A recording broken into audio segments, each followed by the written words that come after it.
मित्रांनो, इतिहासाचा पाऊस आपल्या संस्कृतीच्या मुळांमध्ये सतत रेंगाळत असतो आणि त्यात एक कालखंड असाही आहे ज्यात पेशव्यांची नाटकशाळा आणि त्यांची विलासी विधी खास स्थान ठेवतात.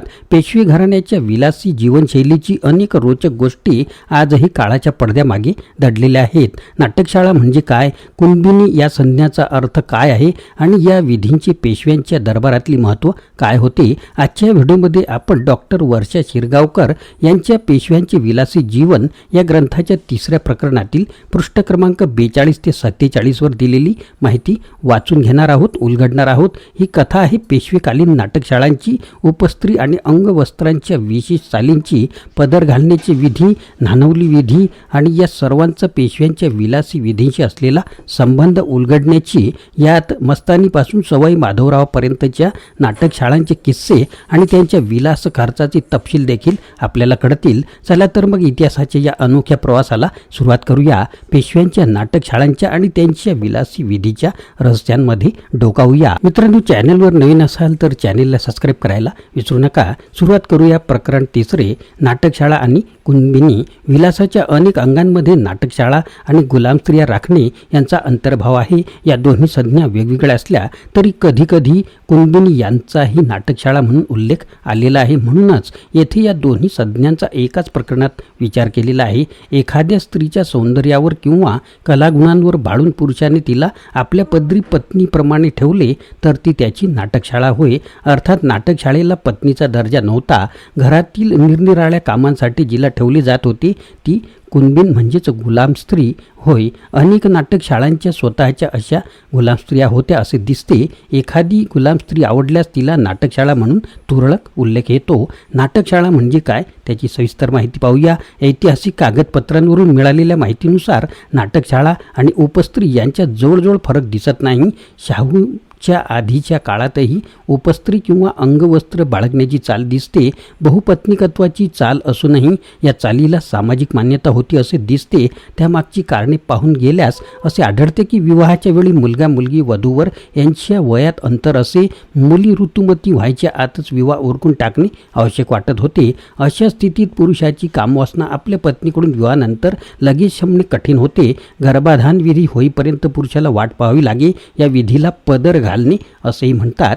पेशवे काळातील ऐतिहासिक कागदपत्रांमध्ये न्हानवलीच्या विधीबद्दल माहिती मिळते. हा विधी किती थाटामाटाने होत असे आणि त्या प्रसंगी मुलीला कोणकोणते नजराणे मिळत असत याची माहिती मिळते. यात मेवा, मिठाई, फळे, अत्तर, गुलाब पाणी इत्यादींचा समावेश असे. न्हानवलीला पहिल्या दिवशी हिरवे, दुसऱ्या दिवशी गुलाबी, तिसऱ्या दिवशी पिवळे आणि चौथ्या दिवशी पांढरे लंगोटे देण्याची प्रथा आहे. ती जर पेशवीनबाई असली तर या प्रसंगी तिला सरदारांकडून नजराणे मिळत. इसवी सन 1789 मध्ये सवाई माधवरावाची पत्नी सौ रमाबाई हिला ऋतुमती झाली म्हणून पेढे, बत्तासे, वेलची, बर्फी इत्यादी पदार्थ तिच्यासाठी वाहून नेले होते.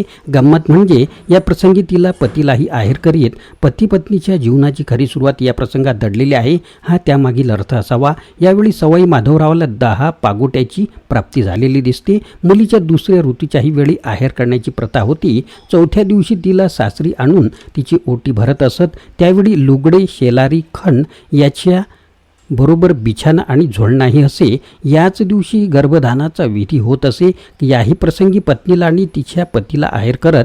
परकीय वस्तू जसजशा बाजारात येऊ लागल्या तसतसा त्यांचाही आहेरांमध्ये समावेश होऊ लागला. 16व्या-17व्या शतकामध्ये पोर्तुगीज ईस्ट इंडिया कंपनीसारख्या काही युरोपीय कंपन्या भारताच्या पश्चिम किनारपट्टीवर किंवा जवळपास व्यापारासाठी वखारी उघडून लागल्या होत्या.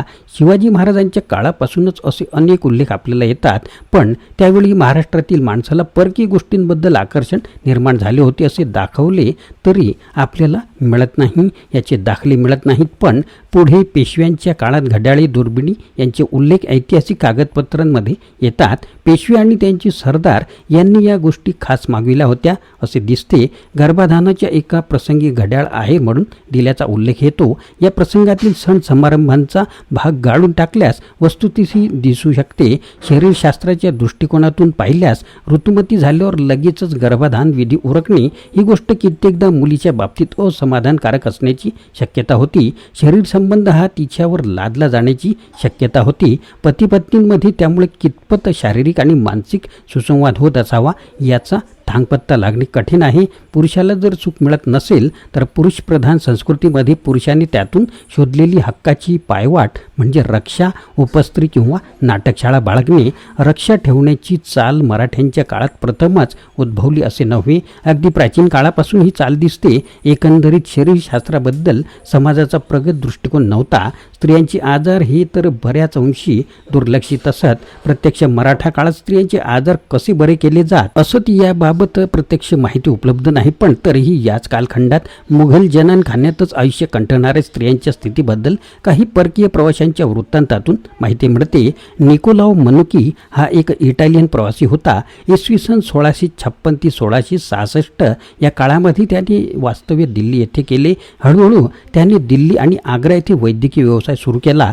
मुसलमान स्त्रीस कितीही मोठा आजार असला तरी तिच्या शरीरास पुरुष वैद्य हात लावू शकत नसे. तिच्याबरोबर असलेल्या कोणीतरी व्यक्तीने वैद्याला लक्षणे सांगायची आणि वैद्याने त्यावरून औषध द्यायचे असा प्रकार होता. औरंगजेबाचा भाऊ मुरादबक्ष याचा जावई मोहम्मद सालेह याला वेडाचे झटके येत असत. अशा एका वेडाच्या झटक्यात त्याने आपल्या पत्नीवर म्हणजे मुरादबक्षच्या मुलीवर खंजीराने आघात केला. या प्रसंगी मनुकीने तिच्या दासींकडून माहिती घेऊन त्यानुसार औषध दिले. त्यानंतर 11 दिवसात ती बरी झाली. पण अशा अप्रत्यक्ष वैद्यकीय इलाजामुळे स्त्रिया नेहमीच बऱ्या होत नसणार. चुकीचे औषध दिल्यामुळे कित्येकांचे आजार बळावतही असतील आणि शेवटी त्या मृत्यूपंथास लागत असतील. पण अशा स्त्रियांची निश्चित गणती केलेली नाही. अगदी अलीकडच्या काळापर्यंत बाळंतपणात मरण पावणाऱ्या स्त्रिया कितीतरी असत. म्हणूनच तर बाळंतपणाला दुसरा जन्म असे म्हटले जाई. बाळंत रोगामुळे किंवा प्रकृतीची हेळसांड झाल्यामुळे मरणाऱ्या स्त्रियांमध्ये पुरुष विधूर होण्याची शक्यता होती. विधवा विवाहास तर अनेक शतके बंदी होती. त्यामुळे विधुर पुरुषाचा पुन्हा कुमारिकेशी विवाह लागे म्हणजे पती पत्नीच्या वयातील अंतर आणखी वाढे. अशा विषम सामाजिक परिस्थितीत नाटकशाळा बाळगणे ही जणू त्यावेळची सामाजिक गरज होती. जो कालखंड सध्या आपण अभ्यासत आहोत त्या बाबतीत असे दिसते की शाहू महाराजांनी नाटकशाळांमध्ये संदर्भात एक नवीन प्रथा सुरू केली होती. त्यावेळी मोघल पद्धतीसारखे जनान्याची स्वतंत्र खाते तयार करून त्यावर अधिकारी नेमण्याची प्रथा सुरू झाली. मुघलांच्या जनान्यावरील अधिकारी खच्ची केलेले म्हणजे खोजे असत, पण मराठेशाहीत सर्व ठिकाणी खोजे होते असे नव्हे. शाहूंचा 2 विवाह सकवारबाईशी आणि सगुणाबाईशी तो मुघलांच्या छावणीत असताना झाले. सकवारबाई बरोबर आलेली पाठराखेट वीरूबाई शाहूच्या खास मर्जीतील स्त्री किंवा नाटकशाळा बनली. पुढे शाहू साताऱ्याच्या छत्रपती म्हणून घोषित झाल्यानंतरही वीरूबाई ही त्यांच्या जनानखान्यातील एक प्रमुख स्त्री होती. ती इसवी सन 1740 मध्ये वारली. शाहूंच्या जनानखान्यावर बसवंतराव कासुर्डे नावाचा जातीने वाणी असलेला एक अधिकारी होता. वीरूबाई देखील त्याच्याच जातीची होती. तिला गुहागरला समुद्र स्नानासाठी जायचे होते. तेव्हा शाहूने बसवंतरावास तिच्याबरोबर जायला सांगितले. जाण्यापूर्वी बसवंतरावांनी स्वतःचे खच्चीकरण करून आणि ही गोष्ट प्रवासाहून आल्यावर सांगून शाहू महाराजांची मर्जी संपादन केली. त्यांच्या दक्षतेचे आणि स्वामीनिष्ठेचे उदाहरण पाहून शाहूंनी त्याला बक्षीस दिले. शाहूंच्या इतर नाटकशाळांची नावे लक्ष्मी आणि पार्वती अशी सापडतात. पहिल्या बाजीरावाची मस्तानी ही नाटकशाळा तर प्रसिद्ध आहेच. ती मुसलमान असूनही बाजीरावाने उघडपणे तिच्याशी संबंध ठेवले. शनिवार वाड्यात त्यांनी तिच्यासाठी वेगळा मस्तानी महाल बांधला होता. मस्तानीखेरीज इतर उपस्त्रियांचे उल्लेख बाजीरावांच्या बाबतीत येत नाहीत. बाजीरावाने एक मस्तानी मिळवली, पण त्याचा मुलगा नानासाहेब पेशवा मात्र नाटकशाळांच्या बाबतीत जास्त रंगेल दिसतो. उत्तरेत आणि दक्षिणेत मराठ्यांचा राज्यविस्तार होत असताना तेथील विलासी जीवनाची आणि नाटकशाळा प्रकरणांची छाप त्याच्यावर विशेष पडली. त्याने इसवी सन 1744 मध्ये आपला एक कारभारी दामोदरपंत हिंगणे याला दरडावून एक पत्र लिहिले होते. हिंगणे दिल्लीला जाताना त्याला तिथून 10 वर्षाच्या 2 सुंदर हिंदू मुली खरेदी करून पाठवून देण्याबाबत नानासाहेबांनी सांगितले होते, पण ते काम अजून हिंगणे करू शकला नव्हता. म्हणून हे थोडेसे कडक पत्र होते. दिल्लीशी संबंध असूनही नानासाहेब हिंदू मुलीच मागण्याबाबत जागरूक होता. कदाचित आपल्या पित्यासारख्या पेच प्रसंगात मस्तानी प्रकरणात त्याला अडकायचे नसावे. रघुनाथराव तर अनेक नाटकशाळा ठेवण्याची त्याला विशेष आवड होती. उत्तरेतील गोहद येथील स्वारीपासून रघुनाथरावाची ही आवड वाढतच गेली अशी खंत आनंदीबाईंनी व्यक्त केलेली दिसते. रघुनाथरावाच्या नाटकशाळांची नावे मैना, उमेदा, यमुनी हेमंतीची आई, लाडू वसंतीची आई, केसरी चंदनीची आई, रत्ना रूपकुमारीची आई, स्वरूपा चंद्रसेनीची आई, श्यामा मैनेची आई अशी होती. आपल्या जनानखान्याचा प्रतिपालक म्हणून त्याने गुलाबराव या खोजाची नेमणूक केली होती. मनुबाई परदेशीन आणि सुंदराबाई या रघुनाथरावाच्या सर्वात आवडत्या नाटकशाळा होत्या. त्यांना पुण्यात घरे बांधून दिली होती आणि त्यांचा खर्च सरकारी खजिन्यातून केला जाई. त्यांच्याखेरीज त्यांच्या नातलगांनाही रघुनाथराव वेळोवेळी भेटवस्तू देऊन खुश ठेवत असे. या वस्तूंमध्ये दागदागिन्यांचा समावेश असे. सवाई माधवरावांचेही नाटकशाळांचे दाखले लावणीकारांनी दिलेले आहेत. प्रभाकर या शाहिराच्या एका लावणीमध्ये आलेले वर्णन हे सवाई माधवरावाच्या वेळेचे आहे असे दिसते. 700 दाशी गुणी नाटकशाळा किती, पाहताच प्रभू काही ओवाळून टाकते. नाटकशाळा या कलावंतिनी असतच असे नव्हे, पण रघुनाथ, सवाई माधवराव इत्यादीच्या काळातील नाटकशाळा कलावंतिनीच्या होत्या असे वाटते. दुसऱ्या बाजीरावाच्या काळात नाटकशाळा असणे या विधानाचा उच्चांक गाठला गेला. नाटकशाळांवर अमाप पैसा खर्च झाला. त्यापैकी नाटकशाळांवरील खर्चाच्या नोंदी मिळतात त्या मासिक पगार या स्वरूपाच्या आहेत.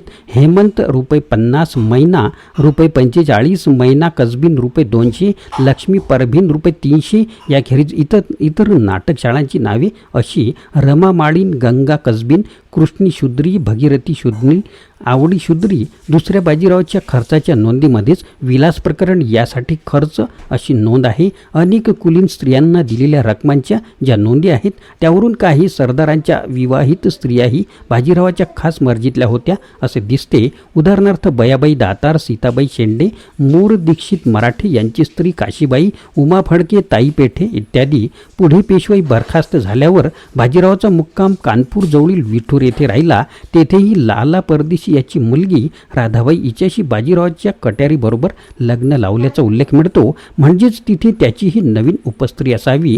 विवाहित स्त्रियांशी संबंध राखणे आणि नंतर त्यांच्या पतीची त्याबद्दल तरक्की करणे ही बाजीरावाची खोड या आधीच्या पेशव्यांच्या बाबतीत दिसत नाही. ज्या सरदारांनी आपल्या स्त्रियांना बाजीरावाकडे पाठविल्यास नकार दिला त्याचा बाजीरावांनी छळ केला आहे अशी माहिती मिळते. यावरून नाटकशाळा प्रकरणात बाजीरावाचे आयुष्य किती बदफैली झाले होते याची कल्पना येते. अर्थात थोरा मोठ्यांच्या बाबतीत तोही एक विलासाचाच मुद्दा होता. शाहू आणि पेशवे ज्या नाटकशाळा ठेवत त्या आपल्याच राहिल्या पाहिजेत आणि त्यांच्याशी कोणत्याही दुसऱ्या पुरुषाने संधान बांधू नये याबाबत त्यांची विलक्षण जागरूकता होती. एखादा पुरुष या प्रकरणी आढळल्यास त्याचा मृत्यू अटळ होता. शाहूंच्या बाबतीत अशीच एक आख्यायिका आहे. जेव्हा त्यांची एक रखेल स्त्री यमुना हिने चंद्रूजी नावाच्या एका पुरुषी सेवकाशी संबंध प्रस्थापित झाल्याची माहिती शाहूंना कळली तेव्हा त्यांनी आपल्या सरदारांना चंद्रूजीला मोहिमेवर घेऊन जाण्याची मिशाने मारून टाकल्याची आज्ञा दिली. त्याचप्रमाणे त्यांच्या सरदारांनी ही कामगिरी चोखपणे पार पाडली. नाटकशाळांशी संबंध राखून जर मुले झाली तर त्यांना लेकवळा अशी संज्ञा दिली जात असे. या लेकवळ्यांना सरसकट शिंदे असे आडनाव दिले जात असे. त्यांच्या पित्याचे आडनाव दिले जात नव्हते. काही लेकवळे त्यांच्या आईच्या आडनावावरून ओळखले जात. म्हणजे एकूण नाटकशाळांच्या अपत्यांना दुय्यम स्थान असे. मित्रांनो, पेशवेकालीन नाटकशाळा आणि त्यांच्या विलासी विधींचे हे रहस्यमय जग फक्त राजेशाही विलासिता आणि सुखसाधनांचे द्योतक नव्हते, तर त्या काळातील सामाजिक आणि सांस्कृतिक व्यवस्थेचे प्रतिबिंब होते. पेशव्यांच्या नाटकशाळा आणि गुलाम स्त्रिया आणि विविध धार्मिक आणि सामाजिक विधी हे त्या काळातील राजकीय आणि सामाजिक सामर्थ्याचे द्योतक होते. मस्तानीपासून दुसऱ्या बाजीरावापर्यंतच्या नाटकशाळांवरील विलास खर्च, पदर घालणे, नाणवली आणि रक्षा चाल विधींसारख्या प्रथांनी या नाटकशाळांना केवळ एक धार्मिक कर्मकांडाचे रूप दिले नाही, तर त्या महिलांच्या जीवनातील अनेक पैलूंना देखील आकार दिला. शाहू महाराजांनी स्थापन केलेल्या जनानखान्याच्या स्वतंत्र खात्यापासून मुस्लिम महिलांच्या वैद्यकीय तपासणीतून दिसणारे विविध प्रकार हे सर्व त्या काळातील विविधतेचे द्योतक आहेत. पेशव्यांच्या या नाटकशाळांनी केवळ एक ऐतिहासिक दस्तऐवज म्हणून स्थान महत्त्व प्राप्त केलेले नाही, तर त्या काळातील स्त्री पुरुषांच्या भूमिका आणि त्या काळातील सामाजिक संकेत उलगडून दाखवले. अशा विलासी विधींचा इतिहास आजही आपल्याला एका सामाजिक परिस्थितीची गुंतागुंतीची ओळख करून देतो. इतिहासात डोकवत असताना त्यातून आपल्याला शिकण्यासारखे जे काही असेल ते आपण शिकले पाहिजे, चांगले घेतले पाहिजे, वाईट सोडून दिले पाहिजे. आजच्या काळातही या गोष्टींनी आपल्याला सामाजिक ज्या काही भान राखायचे आहे ते मुद्दे सांगितलेले आहे.